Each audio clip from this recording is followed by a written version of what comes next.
अस्सलामुअलैकुम नाज़रीन, मैं हूँ सादिया बतूल। आप देख रहे हैं फ़ख्र न्यूज़। खबर पेश करते हैं MD पंजाब मोहम्मद इरफान। नाज़रीन, वज़ीर आला पंजाब मरियम नवाज़ के नारोवाल विज़िट के मौके पर उनके प्रोटोकॉल की गाड़ी के साथ गांव चंदूवाल कलां में गाड़ी की टक्कर से जाँ बहक होने वाला जवान।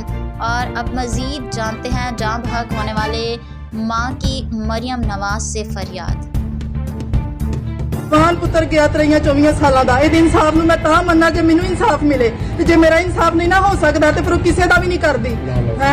मरियम नवाज आ साडी हुक्मरान है, तो फिर मेरे पुत्र इंसाफ दे। मेरे पुत्र नू, मेरा पुत्र तो नहीं वापस आना, पर जिन्होंने किया उन्होंने भी पूछे, उन्होंने भी इंज की सजा दे कि गां तो किसी का जवान पुत्र सुटन लगे, इन्होंने पता लगे, इन्होंने समझ आए कि सानू पुछ होनी है। मेरी मरियम नवाज तो रिक्वेस्ट है कि मेरे पुत्र का इंसाफ होए। मैं ता मनांगी कि इंसाफ करनगे, नहीं तो गल्लां बातां ही ने ਜਿਹੜੀਆਂ सुनिया ने असी कि सिर्फ गल्लां बातां ही ने। मैनू अमल ते पता लगना कि कुछ करन जोगी है, अमल ना होया तो मेरे वास्ते कख भी नहीं है। मेरा नाम रिजवान है, ये मेरे चाचे का पुत्र है। काम करते एक पेट्रोल पंप ते काम करता है।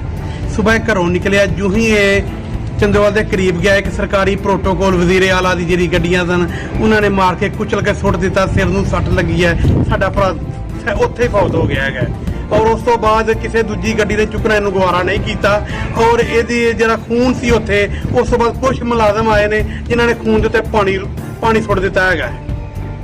ते लिहाजा साडी दाद असीं कीती जाए हैगी, साडे नाल बड़ी ज्यादती होई हैगी है। मेरा जवान पुत्र 23-24 साल का पुत्र गया, मेरा सारे तो बड़ा पुत्र ही। सानू इंसाफ चाहिए वा, मेरा पुत्र तो नहीं वापस आना, सानू इंसाफ चाहिए।